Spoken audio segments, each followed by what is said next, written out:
So on a background, I'll show you one other thing. On a background, sometimes we might want to put stamped imagery on that background. And there's a couple of things to know about different types of ink pads. Not all ink pads are the same. It's just about knowing your formulation of what you want to work with. For me, when it comes to working with Distress, I love working with Distress to stamp, to blend, to do everything. But sometimes I want that waterproof ink. Sometimes I'm going to work on a mixed media panel, or I want to do a watercolor and I want something permanent. And Reinker has a great archival formulation. Their archival inks are an oil-based ink, which makes it different than a solvent-based ink. It is waterproof when dry, but the fact that an oil-based ink, when working with the dye, is very unique because oil and water don't mix. So there is, to me, a benefit of stamping in an oil-based ink. I'm going to get a crisp image on coated or uncoated papers, but when I work in conjunction with, say, Distress or Oxide, I have a couple of options. If I have an oxidized background, I can take a stamp and I can certainly stamp over the top of it. So let's just take this one. There we go, find a stamp.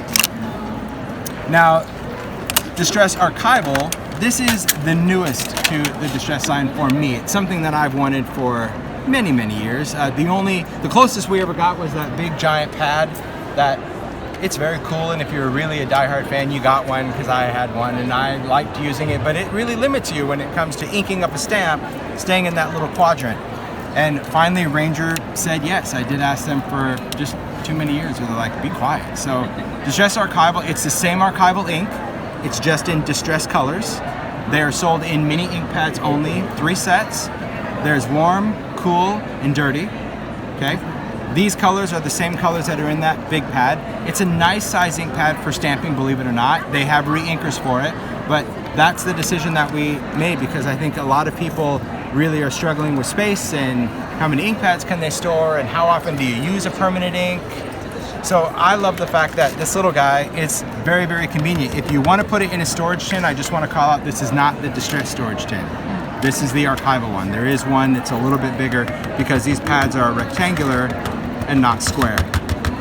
So I have the ability to go in with this ink up my stamp, just kind of proper, and I can stamp over the top of a background. In this case, it's Oxide, and I like that, right? Because I'm still gonna get that beautiful color, even though it's a dye.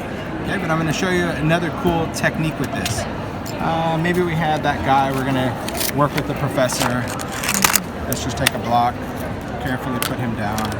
And these are new blocks too? What's that? Are the blocks? No, these are the same grid blocks. Oh. I mean, it is a new set because, well, it's not mine. Mine don't look like this. Mine have layers of paint and glue and ink and, yeah, they're grid blocks. The same ones you've had? Same ones I've had, yeah.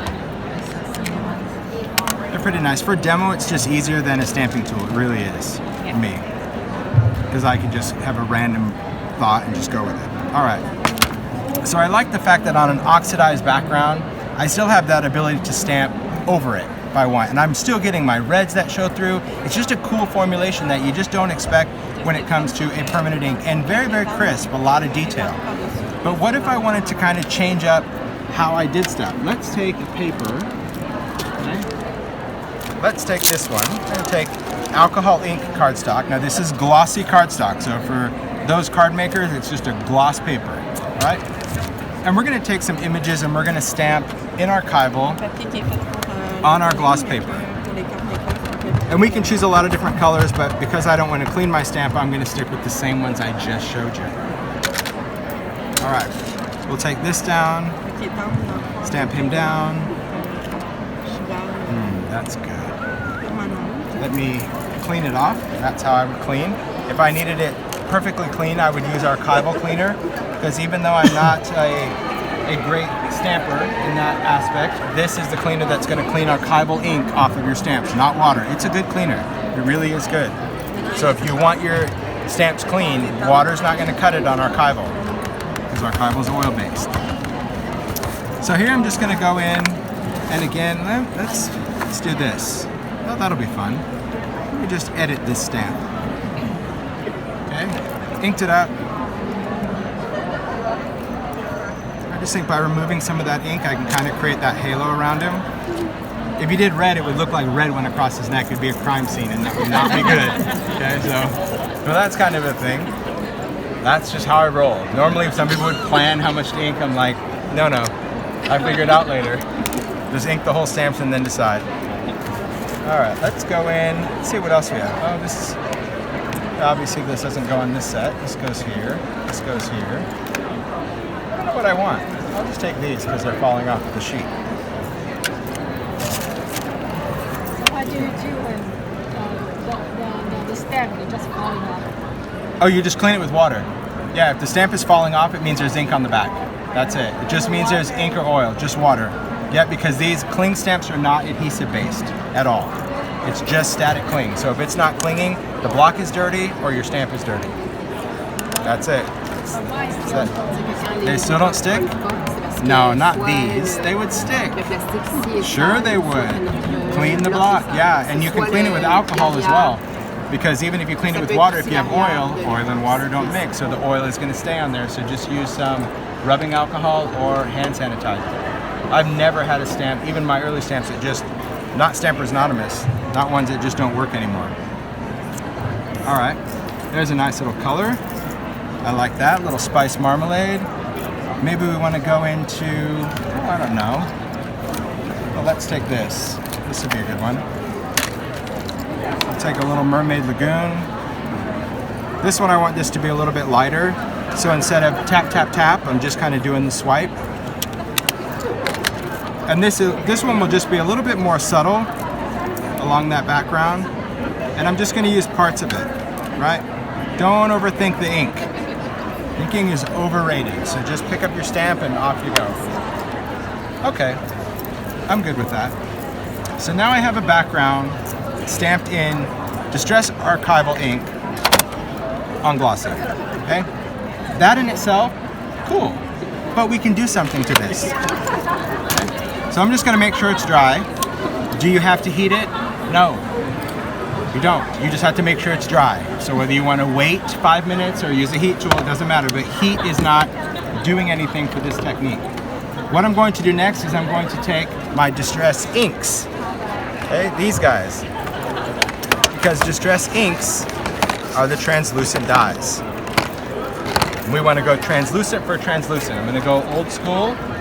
I could use a blending brush, but I'm going to go with a blending tool. There are foams under here, but I'll do that later.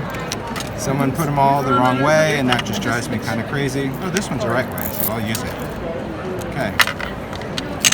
Now these lids. Let's have a conversation, social media people. Quit emailing Reinker about these lids because now they've fixed them and they drive me crazy. Okay? When Distress Minis first came out, so many people were emailing Reinker because the lids were loose. That's what I wanted.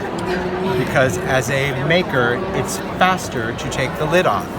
Now, this is a two-hand operation to take the lid off. That's a pause and go. I don't like that, but that's how they all are now. So now there's going to be this surge of keeping your loose lids. That's all I'm saying.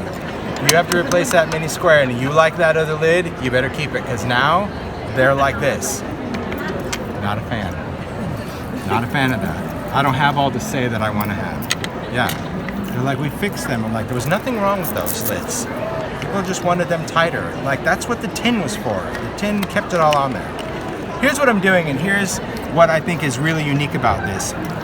Because I have that color down, oh yeah, they're on there, man. Because I have this color of archival, I can go over it with any color of Distress ink, and it will never impact the color that I stamped with. Because again, oil and water don't mix. So I'm getting just a really beautiful blend on gloss paper, but I'm also getting some unique colors over the top of one another. Look at that. That's beautiful. Okay, let's go into something a little bit darker, because brown makes me happy. Brown certainly does. So here I'm just going to take that. I should have brought my set from home. I'm going to even go in with brown. So I want to show you brown over orange or anything dark. Look at this color of archival. Yeah, it looks almost illuminated, right? You see that color? Because it's a resist. Oil, water. So stamping in that really, really great because you can create some awesome effects. onto your background. So you have people that go, well, what do I need all those different colors of permanent ink pads? Well, maybe you don't, but if you want to create effects like this, like on Yupo and on Glossy, it's pretty dang cool. All right, let's go with some green. Let's go with a little bit of peel paint. Flip that over. All right. Now this is still going to be reactive, okay? So here, if I'm going to go with a little bit of green, I think I need to throw in some blue too. And then I'm almost done, honest. Just think it needs it. We'll go back to this one. So could you use spray stain over this? You could, but you would get a very splotchy background, and I think what makes this particular technique very pleasing to the eye is that you're getting kind of this airy, airbrush kind of look. But we're still going to react it, which is quite cool. All right, so let's take the professor. He's kind of cool. And we're just going to go in and give it just a little splattering of water. Not much, but just enough, because that's still going to react. Just going to wait a second.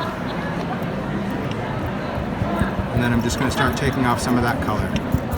All right, that's going to give us all those great little speckles in the background. And that's it, that's our background. Quite cool. Quite cool to see those contrasting colors. And you could have inked the entire thing black. I mean, another great technique when you're using this is stamping color and ink the whole thing in black. Remember back in the day of school with crayons? Anyone ever do that? Color the background with all the different colors of crayon, then color over it black and then scrape it away.